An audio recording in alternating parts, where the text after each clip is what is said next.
오늘은 반드시 성장이 필요한 믿음, 반드시 성장이 필요한 믿음이라는 제목으로 말씀을 상고합니다.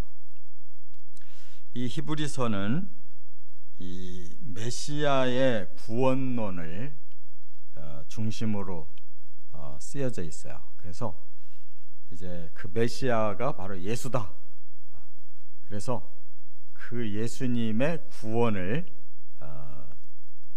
설명하기 위해서 구약 성경부터 이제 끌어들여서, 바로 유대인들은 본래 구약을 잘 알고 있는 사람들이었기 때문에 이 율법에 차 있는 사람들을 이제 복음으로 끌어내는 겁니다. 그래서 결국 구약 성경과 신약 성경은 하나다. 구약은 메시아를 예언했고 신약은 그 메시아가 오셨다는 것을 증거하고, 또 구약의 하나님이 신약의 예수님과 동일하다. 또 결국 율법과 복음은 믿으라는 것이고 순종하라는 것이다. 이제 이런 것을 계속 가르쳐 주는 거예요. 그래서 유명한 믿음장도 바로 이 히브리서 11장에 있잖아요. 그래서 아벨로부터 시작해서 믿음의 사람이 어떻게 하나님께 순종했는지를 쭉 설명했어요. 믿음이 뭔가를 아주 확실하게 알도록 주신 것이 바로 이 히브리서예요. 그래서 오늘 이제 드디어 믿음이라는 주제가 오늘 이제 나오고 있어요. 예수님에 대해서 쭉 설명하다가 그 다음에는 그 예수님을 제대로 믿어야 된다는 거예요. 그렇잖아요?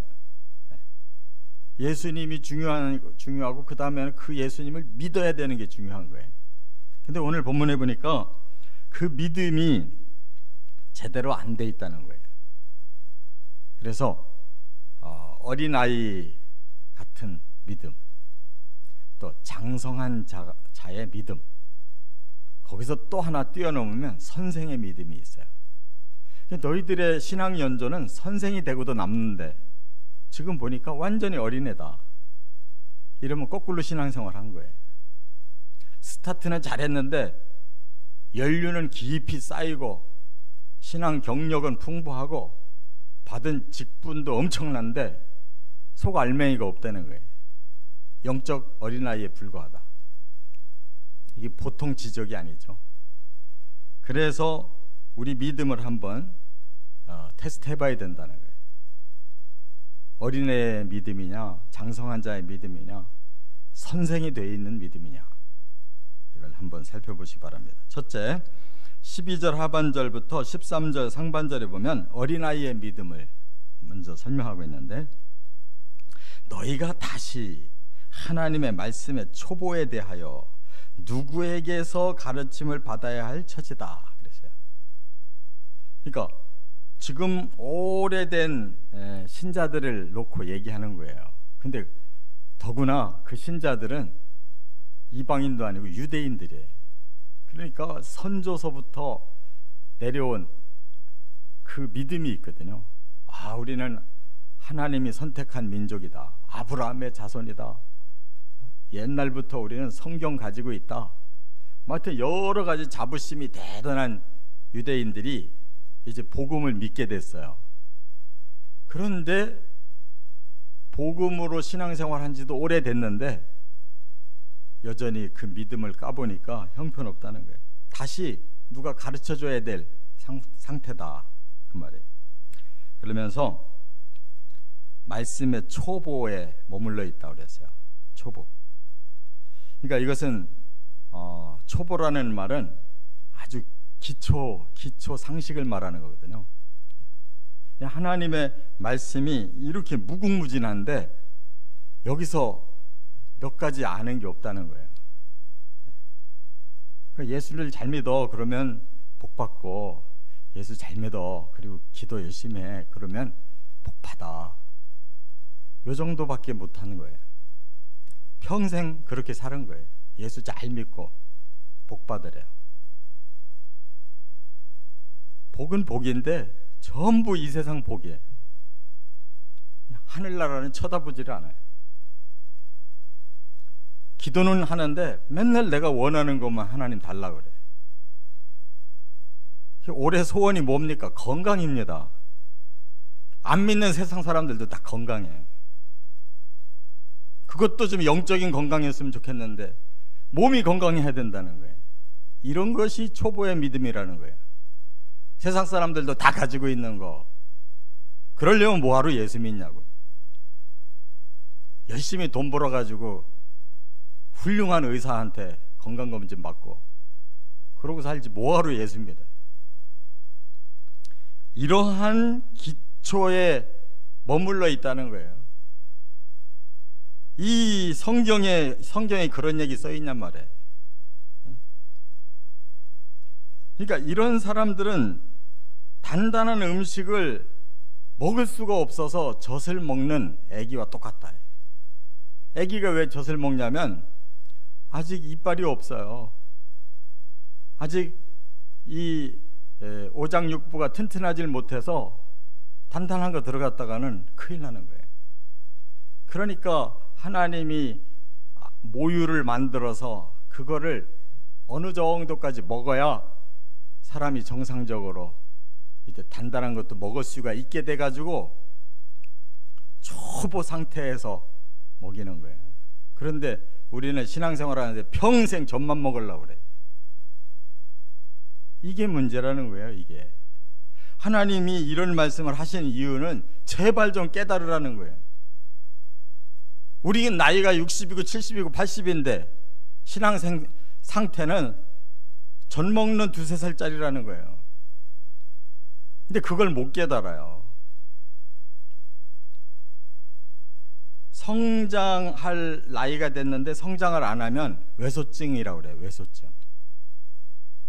학교에 가면 아이들을 키 순서대로 쭉 세우죠. 예전에는 막 60명, 70명 한 반에. 근데 꼭 앞에 1, 2, 3등 보면은 유독이 키가 작아요. 외소증이에요. 여러분, 우리의 신앙이 외소증이 걸리면 신앙 연조는 깊어도 영적 수준은 아주 약한 어린아이에 불과하다는 거예요. 그래서 우리 자신이 정말 어떻게 믿고 있는지 한번 가만히 생각해 봐야 돼요. 예수님이 어린아이를 칭찬한 거는 어린아이의 순수한 마음을 칭찬한 거지 어린아이 수준을 칭찬한 게 아니에요. 항상 말씀하실 때는 그 의도를 깨달아야 돼요. 어린아이가 되라는 거는 순수함과 자기가 아직 어리기 때문에 자기를 높이려고 하질 않아요. 아, 내가 장짜리 해야 돼. 내가 이런 사람이야. 애들은 그런 말 안 한단 말이에요.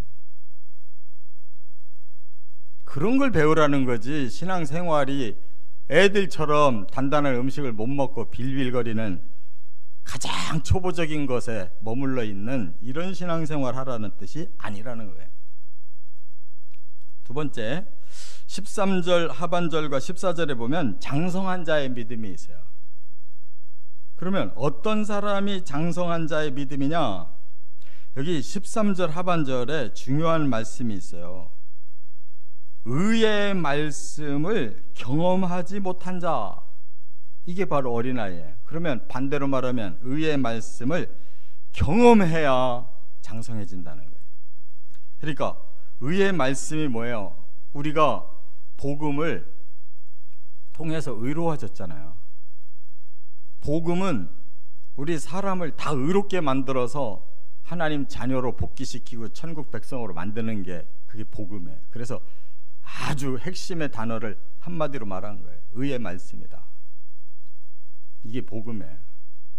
우리가 죄인인데 깨닫고 회개하고 예수 믿고 의인이 됐어요. 그러면 나는 예수 믿고 나는 천국 갈 수 있는 하나님 백성 됐어. 이걸로 끝나면 되냔 말이에요. 체험에 가야 될 거 아니에요. 정말 내가 죄인인데도 의롭다함을 받았으면 너무 고맙고 감사해서 정말 의롭게 살 수 있는 변화가 와야 될 거 아니에요. 이게 경험이라는 거예요. 여기 경험이라는 이 단어가 페이라라고 그랬는데 테스트를 거쳤다는 거예요. 지 혼자 나는 경험이 많아. 근데 여전히 시험 받고 넘어지고 쓰러지고 세상 사람들과 똑같은데 무슨 경험이 있는 거예요? 과거만 얘기하는 게 아니에요. 현재 테스트를 거쳐서 충분히 의의 삶을 살고 있는 과정을 말하는 거예요. 근데 우리 신자들이, 오래된 신자들은 옛날 얘기를 많이 해요. 우리가 옛날에 얼마나 한때 대단했었는지 모른다. 천국은 현재지 과거가 아니에요. 과거에 아무리 뛰어나고 아무리 믿음 좋고 아무리 은사 많았고 아무리 헌신 봉사 많이 했어도 지금 그게 없으면 소용없는 거예요. 이거는 경험이라는 것은 현재형이 되어야 되는 거예요. 현재 테스트를 통과한 충분한 자격이, 의로운 사람다운 자격이 현재 있느냐, 그거예요. 그 다음에 14절은 단단한 음식은 장성한 자의 것이다. 당연하잖아요. 그만큼 단단한 음식을 받아 먹을 만큼 튼튼해야 된다는 거예요. 그런 사람은 어떤 사람이냐? 지각을 사용함으로 연단을 받아 선악을 분별하는 자들이다. 지금 이 앞에 13절 하반절에 의의 말씀을 경험한 자를 다시 풀어서 얘기하는 거예요. 그럼 뭐냐? 지각이 있대요. 지각을 사용한다는 말이 중요한 거예요. 지각이라는 말은 아이스테테리온이라고 그러는데 깨달음이라는 뜻이에요. 깨달음.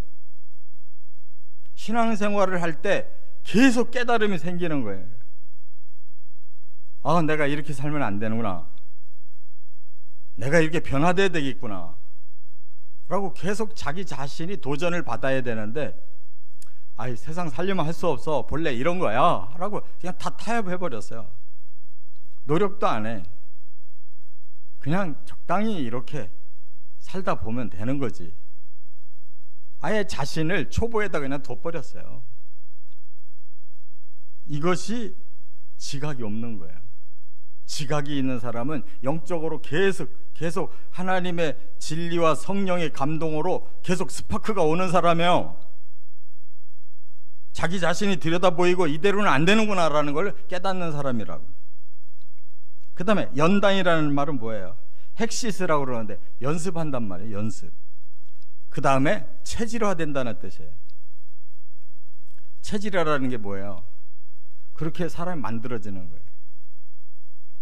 여러분, 게으른 사람은 새벽에 일찍 일어났나 죽었다 깨나도 못 일어난다고 그래요. 죽었다 깨나도 못 일어날 사람이 어디 있어요? 근데 자기는 자기 수준을 그렇게 낮춰버렸어요. 나는 죽었다 깨나도 나 새벽에 못 일어나.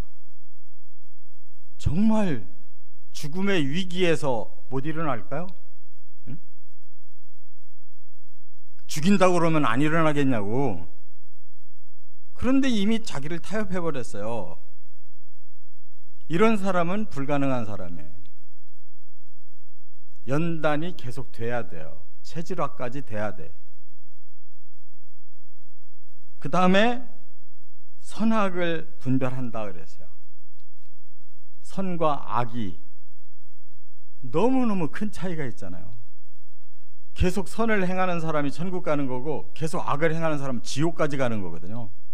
근데 우리는 중간에 여기 있어요. 어느 쪽으로 가겠냐 이거요.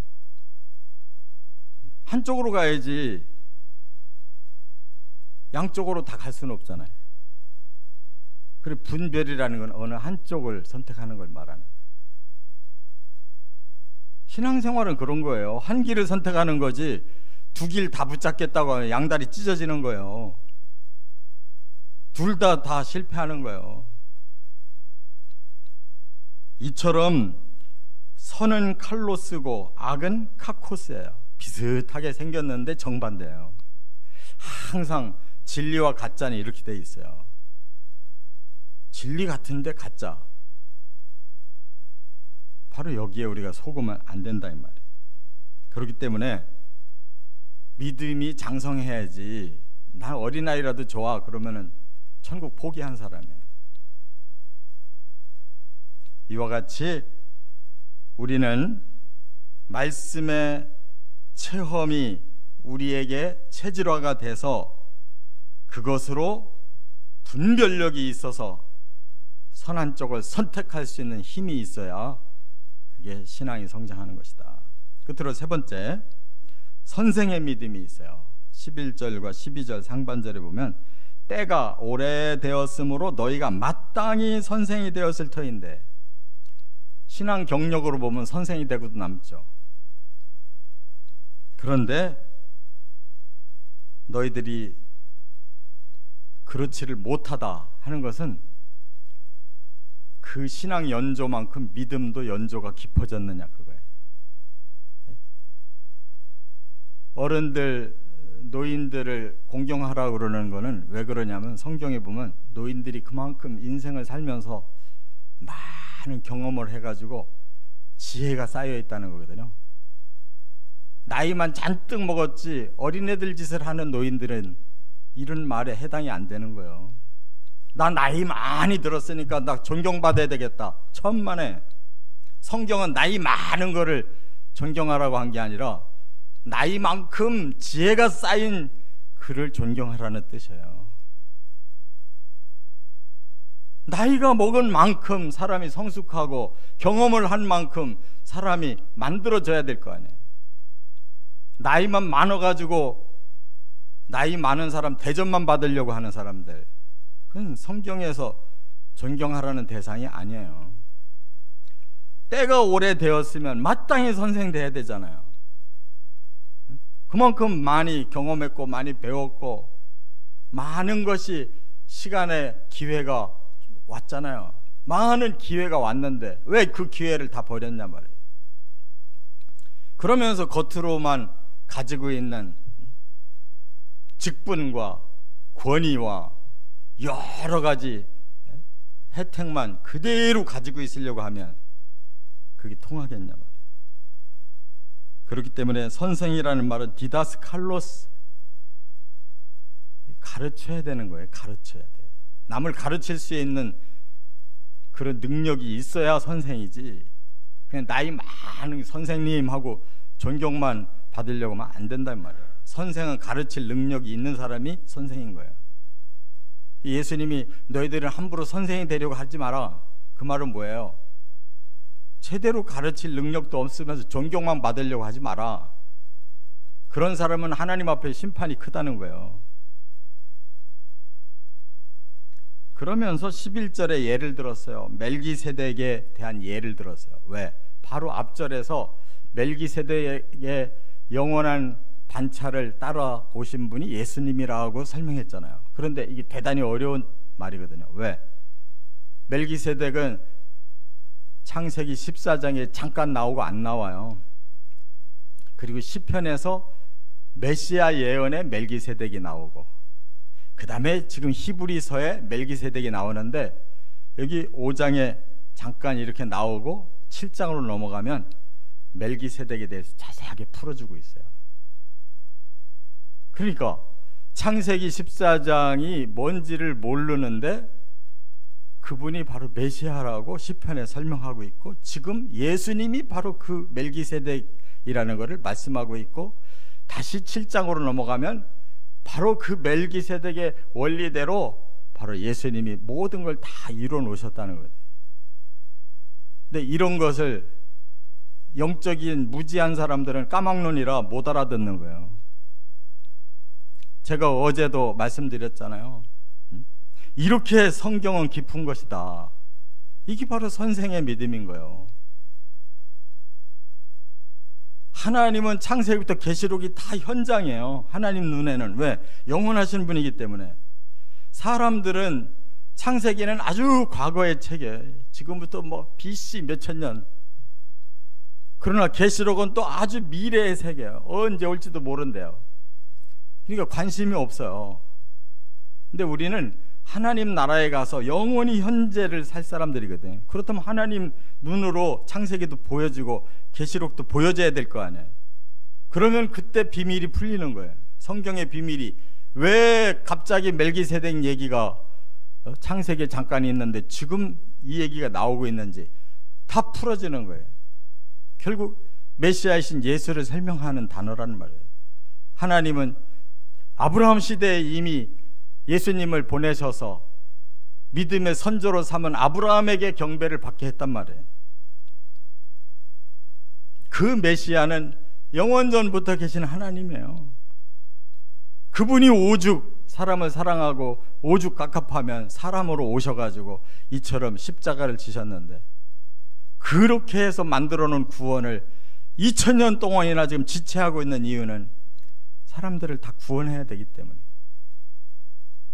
이 하나님의 큰 마음을 아냔 말이에요. 그게 바로 선생의 믿음이라는 거예요. 그 하나님의 마음을 알고 창세기부터 계시록까지가 다 한눈으로 보여야, 그래야 하나님의 뜻을 알고 그렇게 우리가 스텝을 밟아갈 거 아니에요.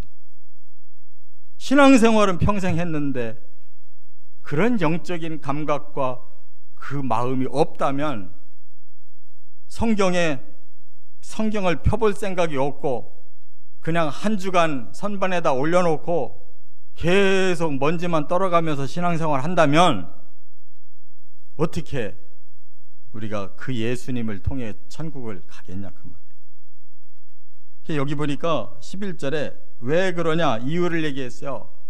듣는 것이 둔하다 그랬어요. 듣는 게 둔하대요. 이 둔하다라는 말은 노드로스라고 그러는데요, 이게 가짜라는 뜻이고 또 하나는 게으르다는 뜻이에요. 우리가 가짜를 붙잡고 늘어지고 있어요. 진짜를 안 붙잡고 늘 가짜만 붙잡아요. 가짜 아무리 붙잡아야 뭐하냐고요.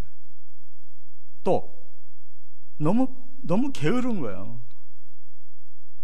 하나님이 시간을 안 줬어요. 건강을 안 줬어요. 물질을 안 줬어요. 왜 못하냔 말이에요. 게을러서 못하는 거예요. 그리고 쉽게 살으려고 자꾸 가짜를 붙잡는 거예요. 진짜는 어려우니까. 그래서 사람들이 성장을 안 하는 겁니다. 오늘 말씀이 참 중요한 거예요. 믿음이 장성해야 되고 남까지 가르쳐가지고 함께 구원받을 수 있는 선생의 믿음이 돼야지 하나님이 기뻐하시지. 신앙 연조는 수십 년인데 생짜배기 초신자보다도 못한 다 죽은 믿음 가지고 천국은 가겠다고 한다면 안 되잖냐 말이에요. 교회에서 그 권위만 잔뜩 내세워가지고 흔들려고 하면 안 되잖냐 말이에요. 우리가 정말 하나님 말씀 앞에 순수하게 겸손하게 하나님의 말씀을 받아들이시고 정말 주의 그날이 오기 전에 장성한 믿음, 남까지 구원해주는 선생의 믿음으로 성장하시기를 주의 이름으로 축원합니다.